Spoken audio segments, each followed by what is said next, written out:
Welcome, Namaskar to Musiana.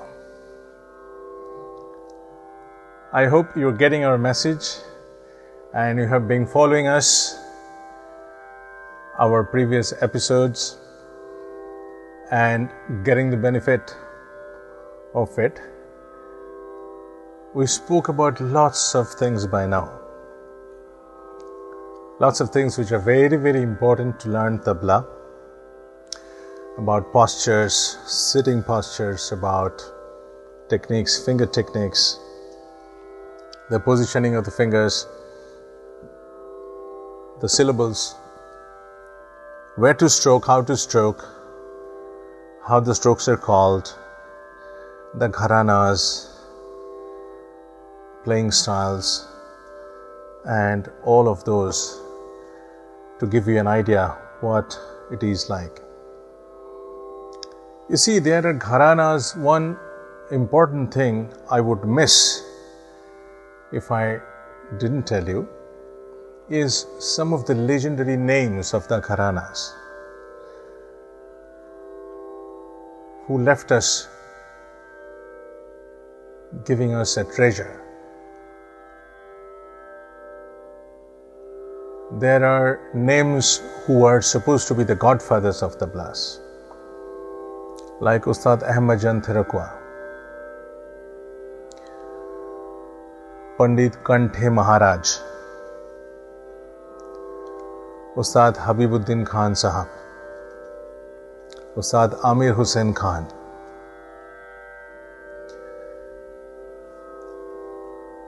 Pandit Kishan Maharaj, Pandit Shamta Prasad, Pandit Anokhe Lal, Pandit Gyan Prakash Ghosh, Ustad Karamatullah Khan Sahab, and his father Ustad Masjid Khan Sahab, Ustad Allah Rakha, Ustad Inam Ali Khan, Ustad Azim Khan, Ustad Nizamuddin Khan Sahab, and so many of them who left a treasure, and they were legends of the subject. Of course, you should know what gharanas they are from. I missed out on Ustad Wazid Hussain Khan and his son Ustad Afaq Hussain Khan. They are from Lucknow Gharana. Ustad Habibuddin Khan is from Ajrada Gharana. From Farrukhabad, Ustad Karamatullah Khan and his father Ustad Masjid Khan. Pandit Kanthe Maharaj, Pandit Kishan Maharaj, Pandit Anokhe Lal, Pandit Shamta Prasad, they are from Banaras Gharana. Ustad Allah Rakha from Punjab Gharana, and so on. So we should know their names as well, as we would be playing slowly and eventually some of the compositions that they played. And it is well documented. They have played these compositions, we have learned these compositions. These have come generation after generation, and the music of the compositions are unbelievably rich and beautiful. So once we know those compositions, we should also know who played them and the creators of them. So we were talking about some of the strokes and some of the syllables that we played, like single strokes, double strokes on the tabla, joining strokes with the baya, single strokes and double strokes as well, and making phrases, and played some of those phrases too for your practice. Now, one again more important thing that I should talk about in the subject, one more important thing is, we talked about it a little bit, just the name of it and what it is. It is lay or tempo. Unlike Western music, we can't write the tempo for all the pieces, especially for classical music all the time, as BPM, like beat per minute. We don't have a practice while doing Indian music to do on stage to follow a paper where it is written what should the lay be or the tempo be. Now the tempo is something, it's not mere the tempo only. The lay, when we call it a lay, it is truly the balance in almost everything. It is the balance of the nature in wider sense. It is the balance of the heartbeat. When that goes faster or that goes slow, something is wrong with your health. So it's the balance that has been created by the nature. So we should, when one stroke does not have a meaning, two strokes have a meaning. In terms of, if I tell you one, like dha. Yes, dha what? Like dha dhin. Okay, now I know. Dha dhin dhin dha. So this is the tempo. If I say no, dha dhin. Okay, dha dhin dhin dha, dha dhin dhin dha. Okay, dha dhin. Okay, dha dhin dhin dha. So you see, you need to say two bits to create a tempo. You can say a male or female to create something. So, I have two parallel lines. Dha, dhin, dhin, dha, dha, dhin, dhin, dha has a tempo. So, two going together. They close, the tempo increases. Two lines close, dha, dhin, dhin, dha. Even more close, dha, dhin, dhin, dha. Even more close, dha, dhin, dhin, dha, dha, dhin, dhin, dha. So on and so forth. Now, how do we call these tempos? We don't count as beat per minute, but we have names. If it is accompanying something, a vocal music or an instrumental music, we would be told the lay of that rhythmic cycle. When it is tin tal, you would be asked to play vilambit tin tal. Vilambit would be slow. So, one slow segment of tempo, one medium segment of tempo, and one fast segment of tempo. So, vilambit lay, madhya lay. Madhya is medium tempo and drut lay is fast tempo. Now, we have ati vilambit. Ati vilambit is, it is slow, it is slower than the slow one. I can tell you dha, dhin, dhin, dha, dha, dhin, dhin, dha. This is, say for example, is vilambit tempo. So dha, dhin, dhin, dha. This is ati vilambit. Or slower than this would be ati vilambit. Now dha, dhin, dhin, dha is vilambit. Now you increase the tempo. Dha, dhin, dhin, dha, dha, dhin, dhin, dha would be sort of madhya lay, medium tempo. A middle phase of Madhya and Vilambit would be Madhya Vilambit. Like dha, dhin, dha, dhin. Increase the tempo, dha, dhin, dha would be Madhya Laya. Increase the tempo, it would be Madhya Drut, between Madhya and Drut. So dha, dhin, dha, dha, dhin, dha, dhin, dha, dhin.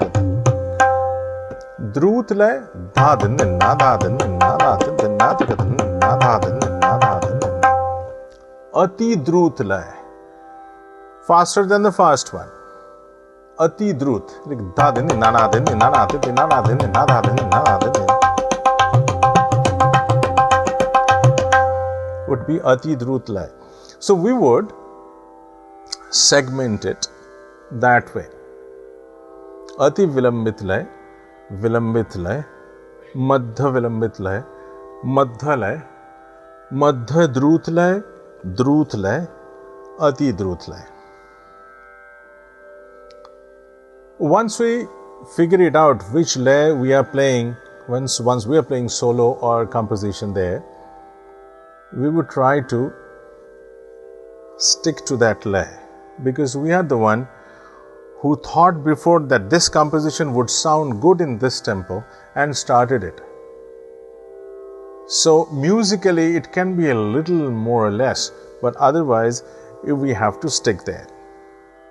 Or if we are playing with someone, be it semi-classical, be it light classical, or be it light music, or wherever. So this is a little bit more or less about the lay. We would today also go towards playing the rhythmic cycle itself, how we play the rhythmic cycle. We were going with Tintal, so let's start with playing the Tintal. I said dha, dhin, dhin, dha. Dha, dhin, dhin, dha. That's 1, 2, 3, 4, 5, 6, 7, 8. Then dha, tin, tin, na. If you see from Vilambit Lay to Drut Lay, the whole segment, the 9th beat, usually it's written in the book as na, tin, tin, na. But usually what is played, I'm telling you that beat. The 9th beat, we usually play dha, tin, tin, na. You can call it na, tin, tin, na, but usually we play dha, tin, tin, na. You see dha, din, din, dha, din, din, dha, din. So dha, ke, tin we play. Dha, tin, tin, na. Even in faster tempo, dha, din, din, na, dha, din, din, na, dha, din, din, na. So dha, tin, tin, na. So how we play the Theka? Dha, as I told you, is this. Tin, the stroke we spoke about at the last when we were talking about the right hand strokes. Tin. Tin and ghe together becomes dhin. Dhin. Dha, dhin. Dha, dhin, dhin, dha. Dha, dhin, dhin, dha. Twice that. So dha, dhin, dhin, dha. Dha, dhin, dhin, dha. Dha, tin, tin, na. Te, te, dhin, dhin, dha. Te, te, I told you, te, te is this. There is a practice of playing te, te other way around too. Placing the index first and then the middle finger like te, te or te, te, dhin, dhin, dha. You can also do that while playing the Theka. So he would play the Theka for you. I would play the double timing and triple timing of the Theka as we spoke once, remember, in our previous classes. So we are going to do the same thing and show you how it would sound. So if he plays dha, dhin, dhin, the Madhya Vilambit tempo, then I would go double and triple times and 4 times. Dha.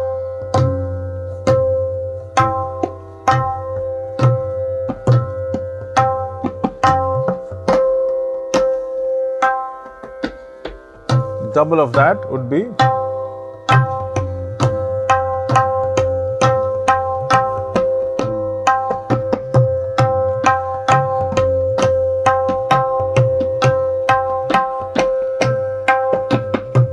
3 times.